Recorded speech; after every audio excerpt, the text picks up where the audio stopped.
Hello, everybody. Thank you for tuning in today. Of course, it's a very lucky day that you're tuning in because we have with us again, as we do every Wednesday, Judge Andrew Napolitano. And nobody says what the judge says with the judicial authority that he has about the Constitution, our Bill of Rights, our Declaration of Independence, and about how these trends that are going on today reflect what the Constitution, Bill of Rights, and Declaration of Independence means and how we've lost those rights. And Judge, thank you for being on. Pleasure, Gerald. You have an article that's coming out, The Bill of Temporary Privileges. Last week, this is unbelievable, the Director of National Intelligence. By the way, that's an oxymoron. There's no intelligence among these national intelligence clowns that have spent trillions of dollars. And I don't know, tell me one great thing that they've done with all their intelligence to preempt something that was going to happen. But anyway, the data gathering and data concealing arm of the American intelligence community, masquerading as the head of it, revealed that in 2021, this is unbelievable, the FBI engaged in 3.4 million warrantless electronic searches of Americans. This is a direct and profound violation of the rights to privacy in, quote, persons' houses, in, quote, persons, houses, papers, and effects, guaranteed by the Fourth Amendment. Well, you know what, Judge? You could take that Fourth Amendment and throw it out with all the rest of them.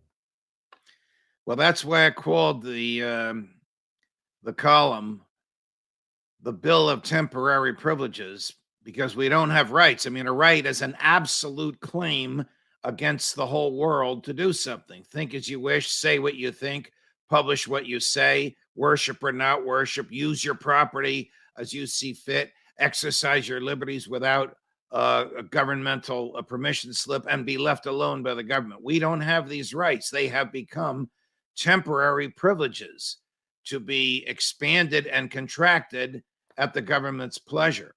When this piece that I wrote about, when the news broke, it was a ho-hum. Oh, the FBI has spied on 3.4 million Americans. It's actually more than 3.4 million. It's 3.4 million unlawful searches. Each time they put a search term in, that's one search. That search could produce the personal private records of 10 or 15,000 Americans. So it's a lot more than 3.4 million. But there's no outrage anymore. No. Because 1984, George Orwell's novel, which was written to scare the daylights out of everybody, is here now. And it's a big ho-hum. Oh, you mean they only spied on 3.4 million? Big deal. Oh, you mean the Congress has made this legal, even though it's unconstitutional? You mean the Congress has violated the Constitution? Oh, big deal. What else is new? That's how democracies perish, when the government's growth and destruction of our liberty becomes so commonplace that we aren't even outraged about it. You write over here also, when you talk about not being outraged, that the National Security Agency, America's 60,000 domestic spies. 60,000 people working for the NSA whose exclusive job is to spy on Americans. About 55,000 of them are civilians. They are either direct employees of the Department of Defense or they work for outside contractors, and about 5,000 of them are military. Their job is to capture every keystroke and every syllable on every mobile device and desktop, every piece of fiber optic communicated data in the country. So your radiologist sends a x-ray through email to your treating physician. The federal government has it. Oh my You God. do a wire on your bank account to pay a vendor. The federal government has it. All this is without warrants. The whole purpose of the Fourth Amendment was to ban warrantless searches, but they are now so commonplace that the FBI, I understand their logic. Why should we bother getting a warrant? Why should we make an appointment with a judge? Why should we gather probable cause of crime and persuade a judge to give us a search warrant when we can search this stuff anyway and no one will even know it? That's what George W. Bush brought us.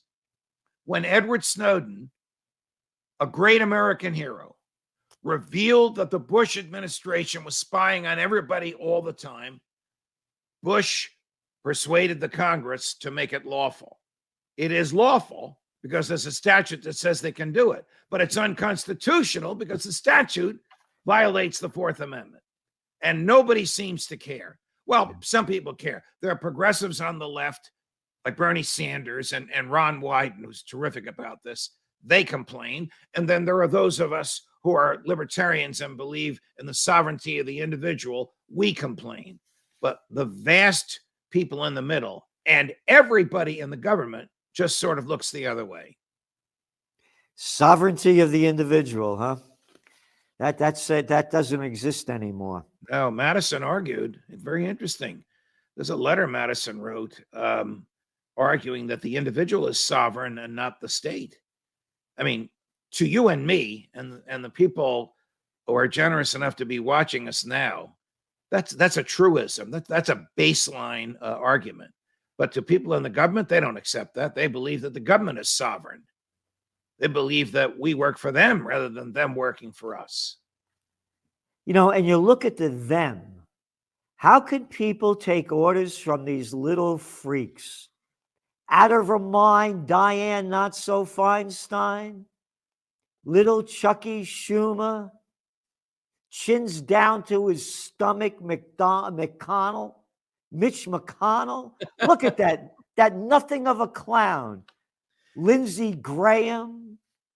One arrow, that Peter Schiff. You want to see a little arrogant boy? Who are these people? You mean Adam Schiff? Adam Schiff, excuse me. You don't mean Peter, our Schiff is a our great defender guy. of the free market. He's a great guy. Always, matter of fact, I had him on. Yeah, Peter, we love you. We just confused the names. I know, we love you, Peter. I did it, Tim, when I had him on the show. He'll let you have it. How dare you confuse me with Adam Schiff? But anyway, matter of fact, it's on our channel, the one I did with him recently. Great interview. Well over 100,000 people. So anyway, look at these clowns. Nobody explains the root causes of inflation better than Peter. No, it's all one word: government. Yep. Government. Yep. It's not Putin. It's not the oil companies. They're not saints, but they're not the cause of inflation. It's the government. Period. Yeah. I mean, look what they just did with this fighting the COVID war. They pumped in these trillions of dollars to artificially pop up the economy, and as inflation's skyrocketing, they got interest rates down to zero. Right. And now you saw the numbers that came out was like 4.5 million people quit their jobs. Right. Because the government gave them enough money to live on. Yeah. So the government shut down the economy and then added $3 trillion to the money supply. It's a recipe for disaster, and we're paying for it now. Yeah. I saw a sign $6 a gallon for gas. It now costs more than $100 to fill your car with gas. I mean, that's just intolerable. Yep. And it's all the government's fault for too much money chasing too few goods. Again, we keep calling it the government, but to me, we have to identify it's not a government. These are mentally ill people. They're mentally deranged psychopaths and sociopaths. You right here, every member of Congress has taken an oath to uphold the Constitution, yet repeatedly majority votes and the signatures of all pre-Biden presidents since 2008 continually reenacting Section 702. Congress has permitted the FBI to bypass the Constitution. Again, Congress, people. Thus, FBI spying is lawful because a state authorizes it, but unconstitutional because the statute violates the Fourth Amendment. So, Judge, to me, this is USSA and it is the KGB. When this news broke, you informed me of it.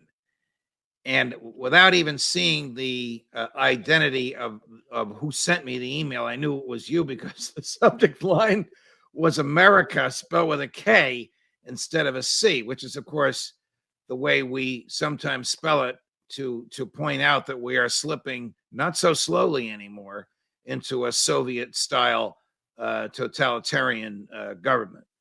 But what startles me the most is not that Congress did this, because Congress is in the hands of the intelligence community, because the intelligence community and law enforcement have dirt on members of Congress.